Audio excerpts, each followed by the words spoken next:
Breaking news చూస్తున్నాం. త్వరలోనే Harish Rao party మారబోతున్నారు. ఇటువంటి వ్యాఖ్యలు చేశారు సీఎం రేవంత్ రెడ్డి. నిన్న మీడియా చిట్చాట్లో మాట్లాడుతూ హరీష్ రావు ఢిల్లీకి వెళ్ళి ఎవరిని కలిశారునని, ఇక్కడ తెలంగాణలో బీఆర్ఎస్ పార్టీ పెద్ద మీటింగ్ పెట్టుకొని తమ పార్టీల నుంచో నాయకుడిని బీఆర్ఎస్ పార్టీలో చేర్చుకుంటుండగా జగిత్యాల్లో జీవన్రెడ్డి సభ ఉండగా హరీష్ రావు ఢిల్లీకి వెళ్ళారు, అందరికి తెలిసిందే. అయితే అక్కడ ఎవరిని కలిశారో తనకు తెలుసని, ఆ వివరాలను త్వరలోనే బయటకు చెప్తానని చెప్పి కూడా సీఎం రేవంత్ రెడ్డి హరీష్ రావుపై సంచలన వ్యాఖ్యలు చేశారు. అయితే ఈ వ్యాఖ్యలు ఇప్పుడు పేరు దుమారం రేపుతున్నాయి. హరీష్ రావు ఎవరెవరితో మాట్లాడుతున్నారో, ఆయన ఎక్కడికి వెళ్తున్నారో ఆ వివరాలు ఏవి బయటకు చెప్పనంటూ నేను చెప్పను ఎక్కడ కూడా అని చెప్పి సీఎం రేవంత్ రెడ్డి చిట్చాట్లో ఒక చిన్న లీక్ ఇచ్చినట్టే ఇచ్చి వదిలేశారు. త్వరలోనే బీజేపీ బీఆర్ఎస్ కలిసి పోటీ చేస్తాయని కూడా సీఎం రేవంత్ రెడ్డి మాట్లాడుకొచ్చారు. గతంలో వైఎస్ఆర్ దగ్గరికి కూడా హరీష్ రావు వెళ్లారని చెప్పి రేవంత్ రెడ్డి అన్నారు. పార్టీ మీటింగ్ను వదిలేసి ఆయన ఢిల్లీకి ఎందుకు వెళ్లారో అని క్వశ్చన్ చేశారు రేవంత్ రెడ్డి. రేవంత్ వ్యాఖ్యలకి ఇప్పుడు హరీష్ రావు కూడా కౌంటర్ ఇచ్చారు. నా పుట్టుక బీఆర్ఎస్ఏ, నా జీవితం బీఆర్ఎస్ఏ, నా చావు కూడా బీఆర్ఎస్ఏ. ఎన్నోసార్లు చెప్పా, మళ్ళీ అదే చెప్తున్నా. రేవంత్ రెడ్డి మాటలకు విలువ లేదు. 4 పార్టీలు మారిన రేవంత్కు నా గురించి మాట్లాడే అర్హత కూడా లేదు అని చెప్పి హరీష్ రావు అంటున్నారు. సీఎం కుర్చీలో కూర్చొని పచ్చి అబద్ధాలు చెప్తున్నారు.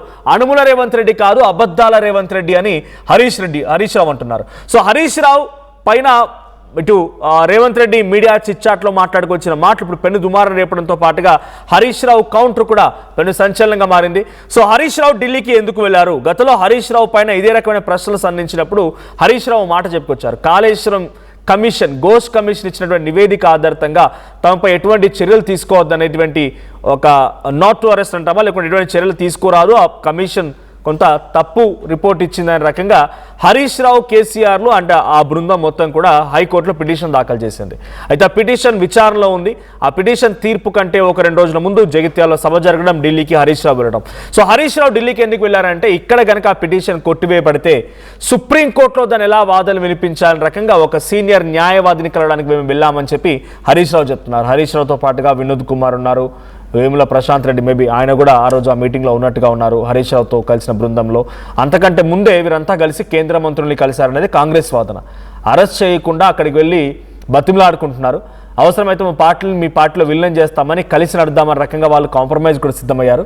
బీజేపీ కేంద్ర మంత్రులతో సయోధ్య కుదుర్చుకొని సిబిఐ ఎంక్వైరీ జరగకుండా, సిబిఐ తమపై ఎటువంటి చర్యలు తీసుకోకుండా అడ్డుకోవడం కోసం మాత్రమే హరీష్ రావు అక్కడికి వెళ్ళి బతిమాలాడుకొని వాళ్ళ కాళ్ళు పట్టుకొని వచ్చారనేది గతంలోనే రేవంత్ రెడ్డి అదే రోజు కాళేశ్వరంలో కూడా మీటింగ్ జరిగింది. రేవంత్ రెడ్డి అదే రోజు కాళేశ్వరంలో కూడా మీటింగ్ పెట్టారు. ఆ మీటింగ్లోనే హరీష్ రావు ఢిల్లీ టూర్ పైన మాట్లాడుకొచ్చారు.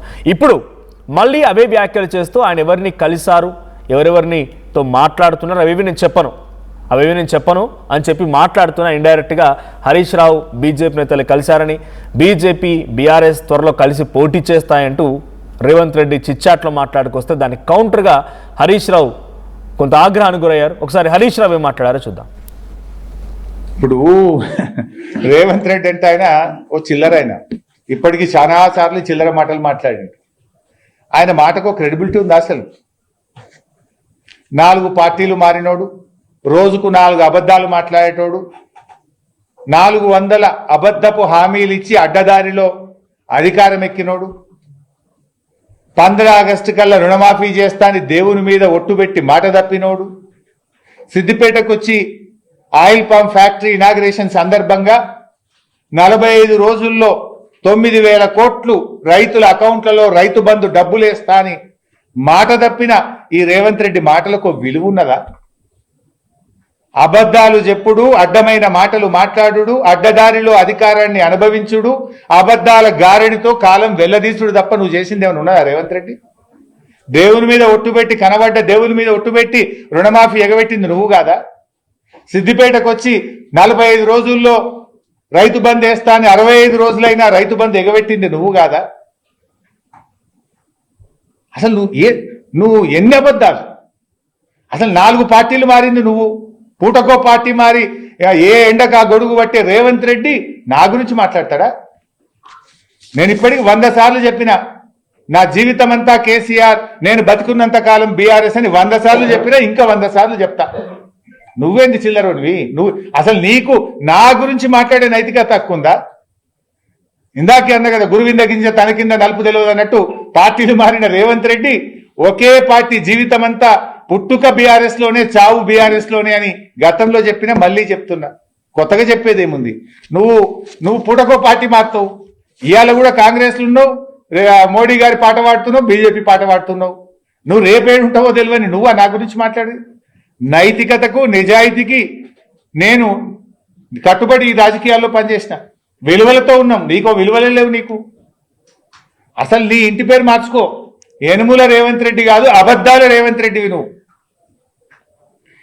నీ ఇంటి పేరు మార్చుకోవాలి. నువ్వు ఎన్నికలప్పుడు నువ్వు చెప్పినటువంటి అబద్ధాలు నమ్మే ప్రజలు మోసపోయినరు. ఇవాళ ముఖ్యమంత్రి కుర్చీలో కూర్చొని కూడా అబద్ధాలే మాట్లాడుతున్నావు నువ్వు. ఒకవైపు జీవో రెన్యూవబుల్ ఎనర్జీ అంటావు, ఇంకోవైపు 24 గంటల ఉచిత కరెంట్ ఇస్తా అంటావు. ఎక్కడికెళ్ళి ఇస్తావు? రెన్యూవబుల్ ఎనర్జీ అంటేనే నీకు నీ ఆర్పీడీసీఎల్కు ఎండ కొడితే కరెంట్ వస్తుంది, ఎండ పోతే కరెంట్ పోతుంది. ఇక దానికి 24 గంటల కరెంట్ ఎక్కడికెళ్ళి ఇస్తావు? పచ్చి అబద్ధాలు మాట్లాడుతావు రేవంత్ రెడ్డి. ఇప్పుడు రేవంత్ రెడ్డి అంటే ఆయన ఓ చిల్లర. ఆయన ఇప్పటికీ చాలా సార్లు చిల్లర మాటలు మాట్లాడింది. వాటి ఢిల్లీకి వెళ్ళిన హరీష్ రావు కొంతమంది నేతలను కలిశారు అని చెప్పే రకంగా గతంలో సభ వేదికగా మాట్లాడుకొచ్చిన రేవంత్ రెడ్డి మళ్ళీ కూడా ఆయన ఎవరెవరిని కలుస్తున్నారో నేను చెప్పను అంటూ కట్ చేశారు. దీంతో పాటుగా బీజేపీ బీఆర్ఎస్లు కలిసి పోటీ చేస్తానని కూడా చెప్పుకొచ్చారు. ఈ మాట కేవలం రేవంత్ రెడ్డి కాదు, కవిత చెప్పుకొచ్చారు. గతంలో అటు ఆంధ్రప్రదేశ్ సంబంధించిన ఎంపీ సీఎం రమేష్ కూడా తమ పార్టీలో మీ పార్టీని విలీనం చేస్తామని చెప్పి గత సందర్భంలో మాట్లాడుకొచ్చారని, కేటీఆర్ కూడా దాన్ని కలిశారనో ఏదో సంథింగ్ అటువంటి వ్యాఖ్యలు చేశారు సీఎం రమేష్ కూడా. సో మరి ఇప్పుడు మరోసారి రేవంత్ రెడ్డి వ్యాఖ్యలతో బీజేపీ బీఆర్ఎస్ పొత్తు లేదా కలిసి నడవడం లేదంటే పార్టీని విలీనం చేయడం అనే అంశం తెర మీదకి వచ్చింది. కానీ హరీష్ రావును టార్గెట్ చేసి వ్యాఖ్యలు చేయడంతో హరీష్ రావు దానికి కౌంటర్ ఇచ్చారు. నా పుట్టుక బీఆర్ఎస్తోనే, కేసీఆర్తో నడుస్తా, నా చావు కూడా బీఆర్ఎస్తోనే, నేను ఎప్పుడు చెప్తూనే ఉంటా, మళ్ళీ మళ్ళీ చెప్తున్నా అంటూ కూడా ఆయన వ్యాఖ్యలు చేశారు. అనుముల రేవంత్ రెడ్డి కాదు, అబద్ధాల రేవంత్ రెడ్డి. సీఎం కుర్చీలో కూర్చొని పచ్చి అబద్ధాలు మాట్లాడుతున్నారు హరీష్ రావు, రేవంత్ రెడ్డి అంటూ హరీష్ రావు మాట్లాడుకొచ్చారు. ఇంకోవైపు రేవంత్ రెడ్డి రుణమాఫీకి సంబంధించిన అంశం ఏది? 400 అబద్ధపు హామీలు ఇచ్చింది నువ్వు, రుణమాఫీ చేస్తా అని రైతులకి ఎగనామం పెట్టింది నువ్వు. సో తప్పుడు వ్యాఖ్యలతో, అబద్ధపు హామీలతో ప్రభుత్వాన్ని గద్దెనెక్కినటువంటి నువ్వు నా గురించి మాట్లాడుతా, నా గురించి మాట్లాడడం నైతిక హక్కు ఉందా, నైతిక విలువ ఉందా అంటూ రేవంత్ రెడ్డి పైన ఆగ్రహం వెలగక్కర హరీష్ రావు. సో ప్రస్తుతానికి పొలిటికల్గా కాంగ్రెస్ పార్టీ వర్సెస్ బీఆర్ఎస్ పార్టీగా, హరీష్ రావు వర్సెస్ రేవంత్ రెడ్డిగా ఈ యొక్క చర్చ నడుస్తోంది. ప్రస్తుతానికి హరీష్ రావు ఇచ్చిన కౌంటర్తో కాంగ్రెస్ పార్టీ మరి ఎటువంటి రిప్లై ఇస్తుందో చూడాలి. But as of now Harish Rao బీజేపీలోకి వెళ్ళబోతున్నారనో లేకుంటే వేరే పార్టీ మారబోతున్నారనేటువంటి సీఎం రేవంత్ రెడ్డి వ్యాఖ్యలు పొలిటికల్ కామెంట్స్గా చూడాలా, లేదు నిజంగానే ఆయన నేను చెప్పను అని చెప్పి ఖండిస్తున్నారంటే ఆయన దగ్గర ముఖ్యమంత్రి హోదాలో ఉండి మాట్లాడుతున్నారు కాబట్టి ఇంకేదైనా ఇంటెలిజెన్స్ రిపోర్ట్ ఉందా? సో నిజంగానే కేటీఆర్ లేదా హరీష్ రావు మధ్య విభేదాలు ఉన్నాయా? సో హరీష్ రావు నిజంగానే పార్టీ మారితే బీఆర్ఎస్ పరిస్థితి ఏంటి? మీ అభిప్రాయం ఏంటి? కామెంట్ చేయండి. ఎన్నికలప్పుడు నువ్వు చెప్పినటువంటి అబద్ధాలు నమ్మే ప్రజలు మోసపోయినరు. ఇవాళ ఇప్పుడు రేవంత్ రెడ్డి అంటే ఆయన ఓ చిల్లర. ఆయన ఇప్పటికీ చాలా సార్లు చిల్లర మాటలు మాట్లాడిండు. ఆయన మాటకు క్రెడిబిలిటీ ఉంది అసలు? 4 పార్టీలు మారినోడు, రోజుకు 4 అబద్ధాలు మాట్లాడేటోడు, 400 అబద్ధపు హామీలు ఇచ్చి అడ్డదారిలో అధికారం ఎక్కినోడు, 15 ఆగస్టు కల్లా రుణమాఫీ చేస్తా అని దేవుని మీద ఒట్టుబెట్టి మాట తప్పినోడు, సిద్దిపేటకు వచ్చి ఆయిల్ పంప్ ఫ్యాక్టరీ ఇనాగ్రేషన్ సందర్భంగా 45 రోజుల్లో 9,000 కోట్లు రైతుల అకౌంట్లలో రైతు బంధు డబ్బులేస్తా అని మాట తప్పిన ఈ రేవంత్ రెడ్డి మాటలకు విలువ ఉన్నదా? అబద్ధాలు చెప్పుడు, అడ్డమైన మాటలు మాట్లాడుడు, అడ్డదారిలో అధికారాన్ని అనుభవించుడు, అబద్ధాల గారడితో కాలం వెల్లదీసుడు తప్ప నువ్వు చేసింది ఏమైనా ఉన్నదా రేవంత్ రెడ్డి? దేవుని మీద ఒట్టుబెట్టి, కనబడ్డ దేవుని మీద ఒట్టుబెట్టి రుణమాఫీ ఎగబెట్టింది నువ్వు కాదా? సిద్దిపేటకు వచ్చి 45 రోజుల్లో రైతు బంద్ వేస్తా అని 65 రోజులైనా రైతు బంద్ ఎగబెట్టింది నువ్వు కాదా? అసలు నువ్వు ఎన్ని అబద్ధాలు?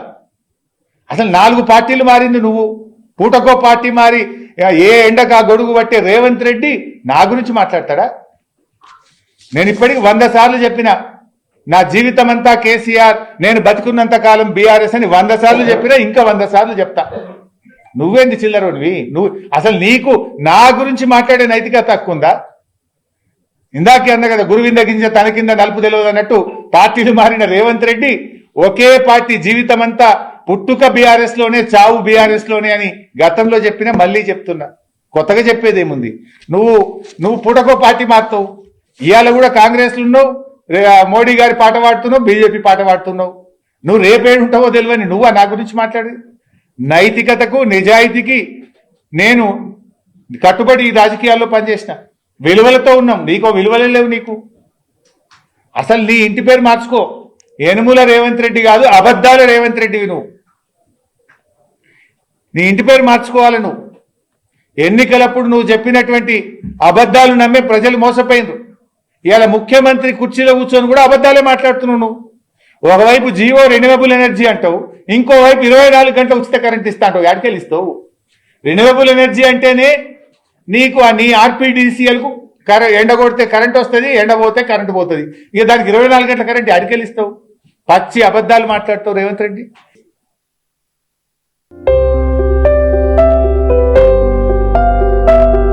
చిన్న చిన్న ఆనందాలు 35 ఏళ్లుగా నా జీవితంలో లేవు.